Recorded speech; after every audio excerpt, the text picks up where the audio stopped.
The grand auction house stood tall, its massive glass doors reflecting the golden glow of the city lights. Inside, the venue buzzed with anticipation as guests arrived in luxury cars, stepping onto the velvet carpet in their finest attire. It was an exclusive event, one that only the wealthiest and most influential people could attend.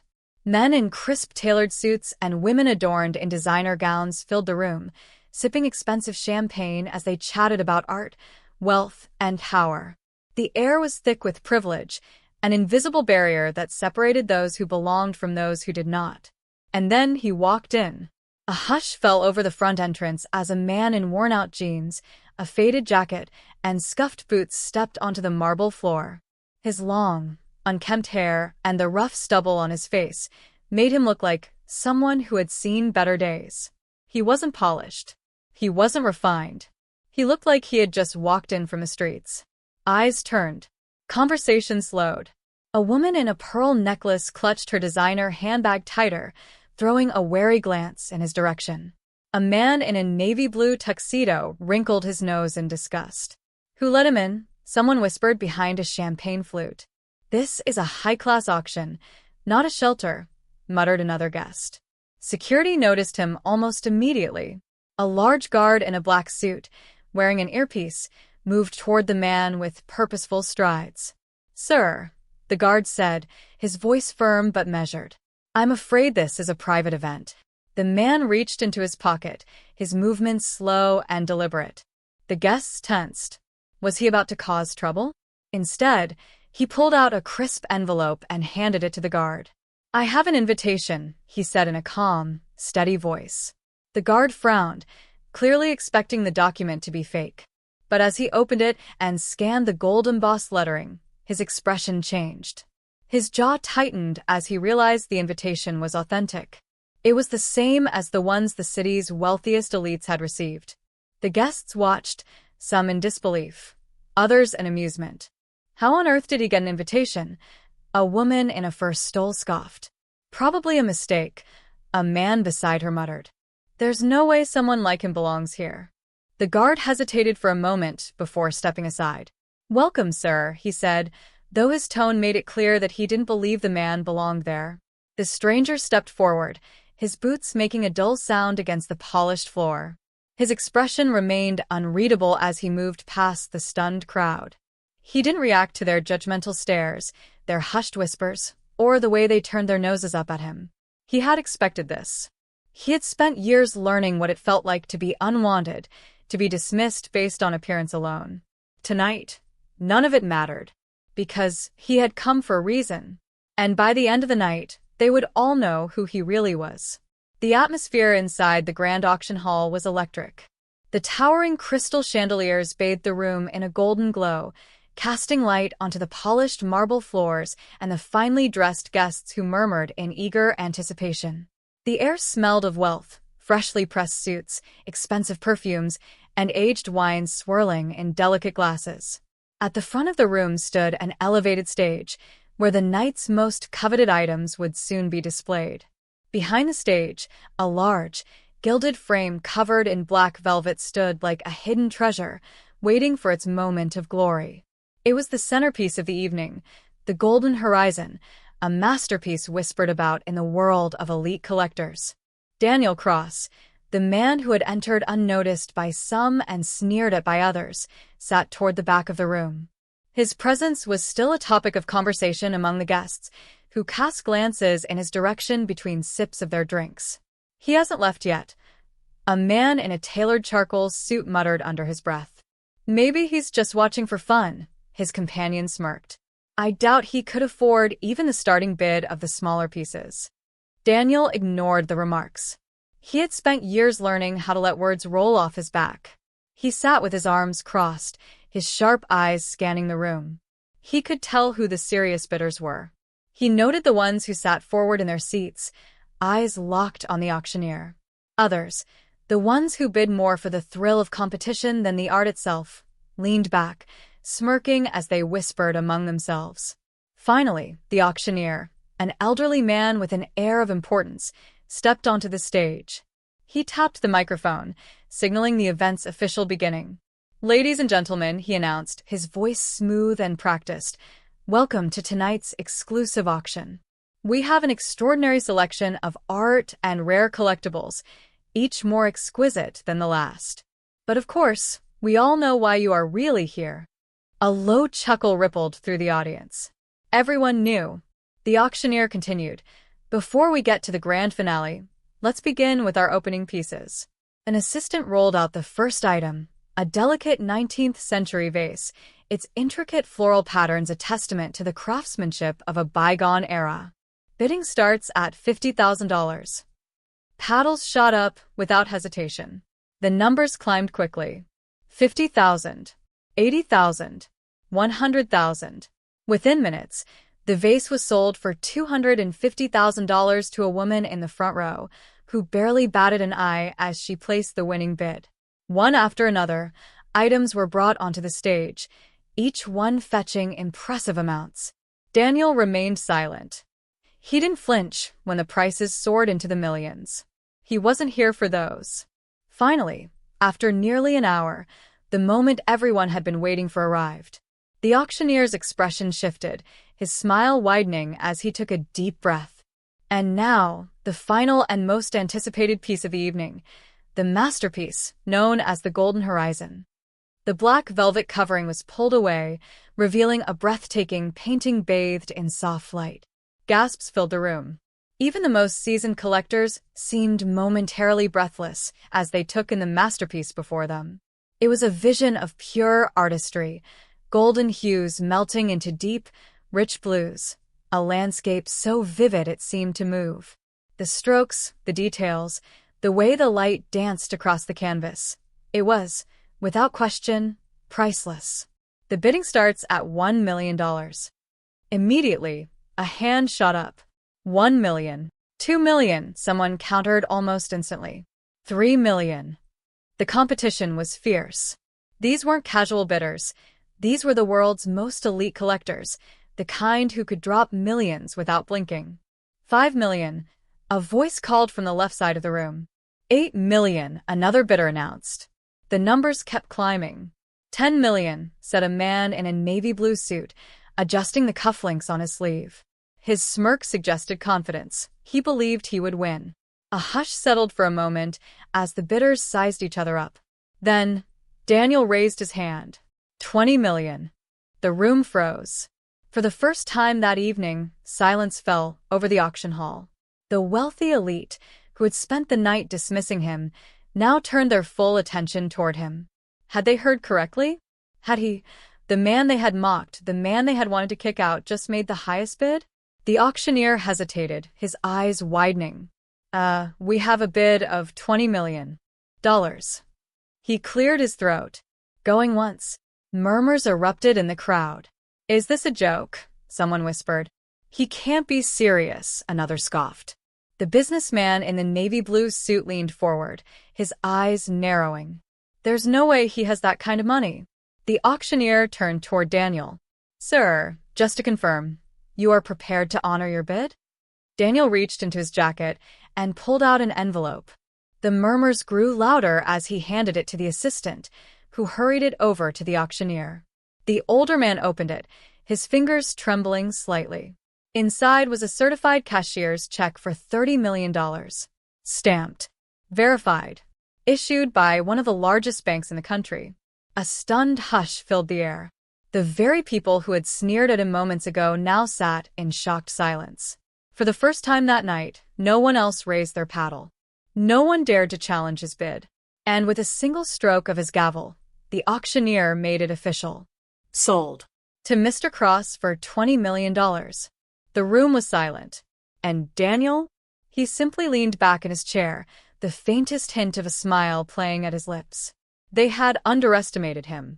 And now, they would never forget his name. A deafening silence filled the grand auction hall. The atmosphere, once lively and brimming with confident chatter, now hung heavy with disbelief. It was as if the very air had been sucked out of the room. All eyes were on Daniel Cross. Just moments ago, he had been nothing more than a curiosity, a man they had scoffed at, dismissed, and deemed unworthy of even being present. And now, Now, he had just outbid the wealthiest collectors in the room. The auctioneer, usually composed and poised, struggled to maintain his professionalism. His fingers trembled as he set down the cashier's check, clearing his throat awkwardly. Well, there you have it, ladies and gentlemen. The Golden Horizon has been officially sold for $20 million to Mr. Cross. But still, the audience sat in stunned silence. It was as if their minds couldn't fully process what had just happened. A wealthy businessman in the front row, a man known for collecting rare art and never losing a bid, leaned forward in his chair. His jaw tightened, his fingers gripping the edge of his armrest. "This must be some kind of joke," he muttered under his breath. A woman in a diamond necklace turned to her companion, shaking her head in disbelief. "How does he have $20 million? She whispered, her voice laced with confusion and irritation. "Look at him. He doesn't belong here." A nervous chuckle broke through the tension. Then another. Some guests, unable to accept what had just transpired, tried to brush it off as an elaborate prank. But there was no denying the truth. Daniel Cross had just made the winning bid, and he could afford it. The auctioneer hesitated before proceeding. Let's take a brief intermission before we move on to closing formalities," he announced, his voice slightly unsteady. As the assistants began clearing the stage, guests immediately turned toward one another, their hushed voices growing into frantic whispers. Meanwhile, Daniel remained seated, completely unfazed by the chaos he had just caused. But the reactions around him were impossible to ignore. Some guests stole quick glances at him, their eyes filled with curiosity. Others openly gawked, their expressions a mix of shock and resentment. And then there were those who were not just surprised, but downright furious. The man in the navy blue suit, the one who had confidently bid $10 million, stood abruptly, adjusting his cufflinks as he strode toward the auctioneer. His sharp voice cut through the murmurs. "I demand verification," he said coldly. "I want to see proof that his funds are legitimate." The auctioneer glanced at Daniel hesitantly, as if expecting him to react. But Daniel simply leaned back in his chair, crossing his arms. He didn't look angry. If anything, there was a flicker of amusement in his eyes. The assistant who had handled the check cleared his throat. Mr. Cross provided a certified cashier's check from one of the top banks in the country. "It has already been verified." The businessman's jaw tightened. "That can't be right." The woman in pearl scoffed. "There's no way he just outbid all of us." Daniel finally spoke, his voice calm but firm. "Is it so hard to believe that someone like me could afford this?" His question hung in the air, unanswered. Because the truth was, they had judged him before they even knew who he was. To them, wealth had a uniform, a tailored suit, polished shoes, an air of superiority. And because Daniel had walked in looking like anything but that, they had assumed he was nothing. They had assumed wrong. The businessman narrowed his eyes. "Who are you?" he asked, his voice dripping with suspicion. Daniel held his gaze for a long moment before answering. "I'm just someone who knows the value of things, not just their price." And with that, he stood, slipping his hands into his jacket pockets as he made his way toward the exit. The room remained silent as he walked past the very people who had mocked him. But this time, they didn't whisper. They didn't laugh. They only watched.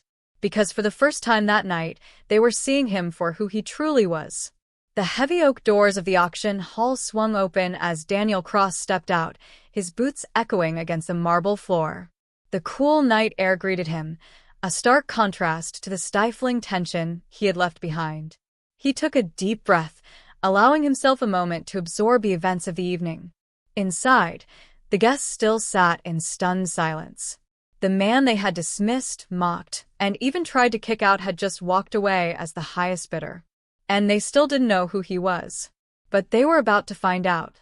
Back in the auction hall, the murmurs started again, this time louder, more frantic. "I need to know who he is," a woman whispered, gripping the arm of her equally bewildered husband. "He said his name was Cross." "That name sounds familiar," another guest muttered. "I don't care who he is.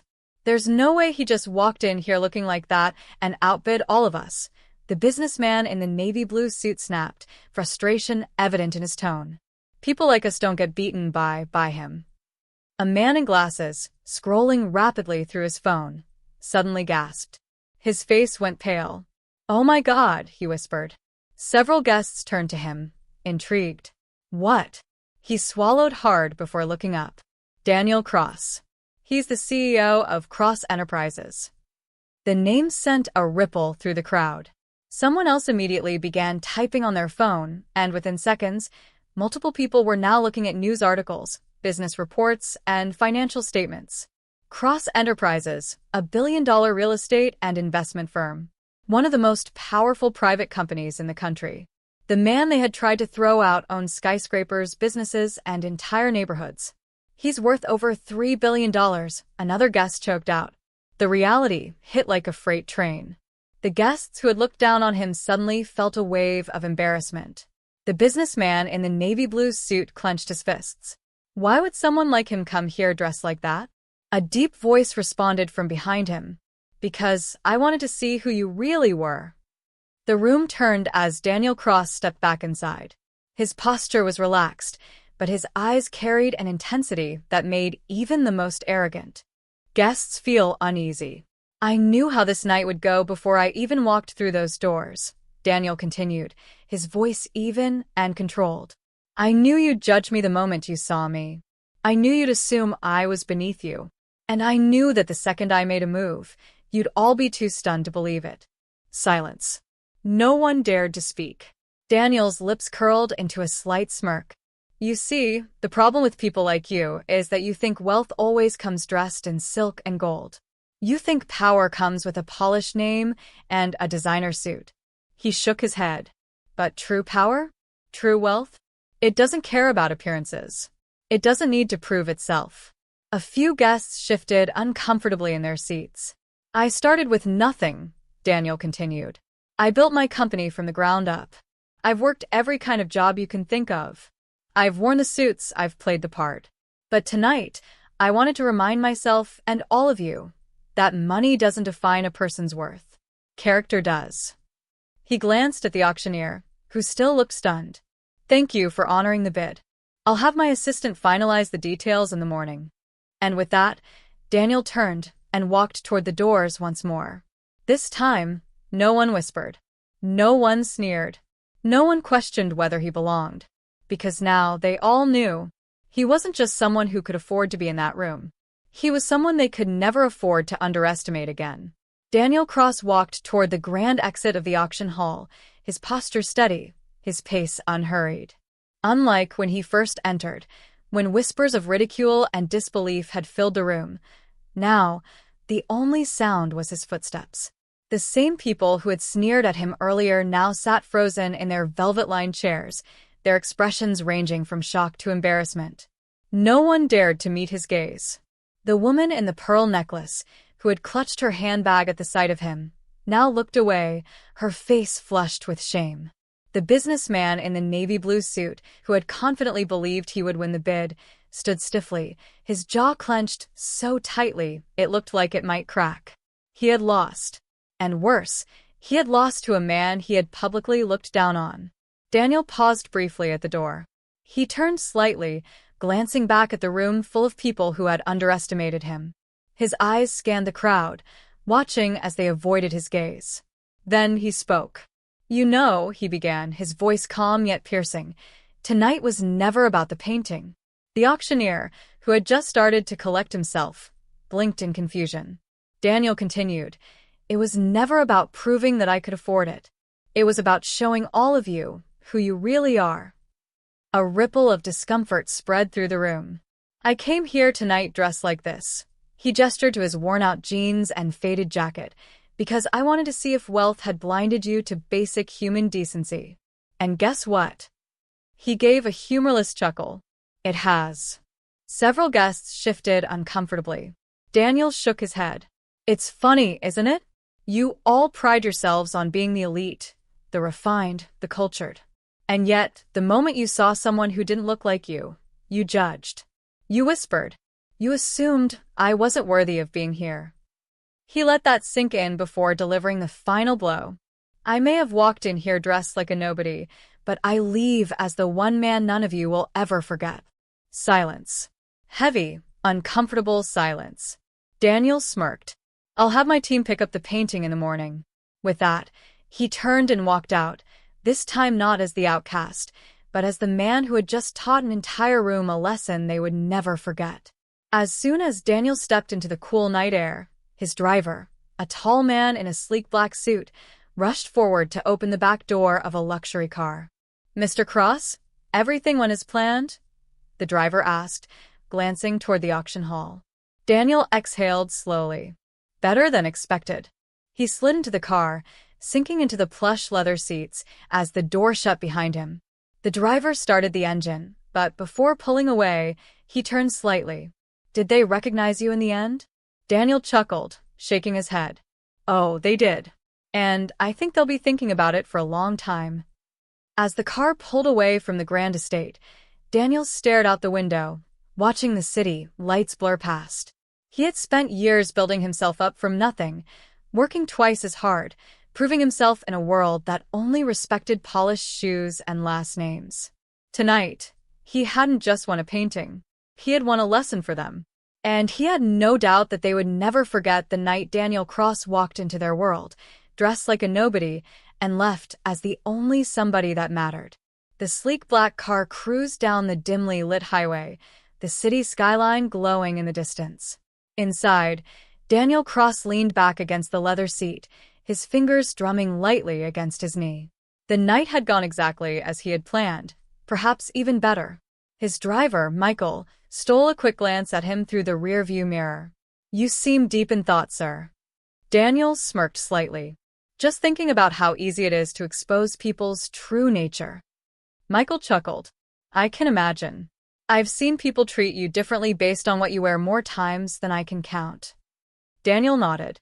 It never fails. The same people who praise wealth and success are often the ones who judge too quickly. They respect the image of power, but not the person behind it. He exhaled slowly. Tonight wasn't about proving anything to them. It was about reminding myself why I do what I do. Michael raised an eyebrow. And what's that? Daniel looked out the window, his eyes scanning the towering buildings that had once seemed impossible for him to reach. To build something that isn't just about money, but about impact, he said. I never want to become like the people in that room, so blinded by status that they forget what really matters. Michael nodded in understanding. You know, sir, most billionaires wouldn't waste their time trying to teach strangers a lesson. But you?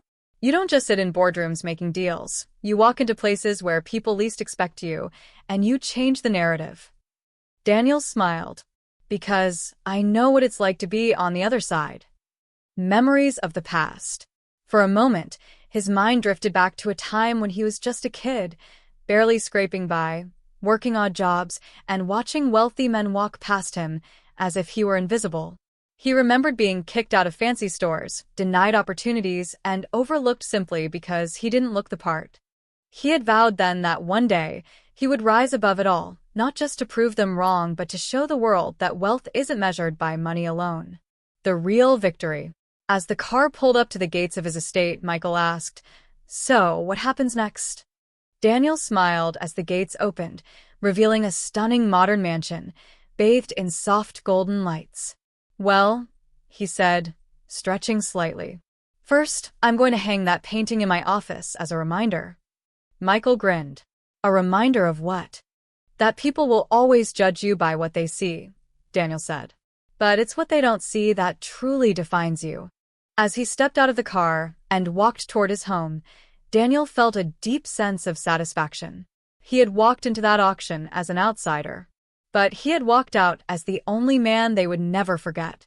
And that, more than anything, was his real victory.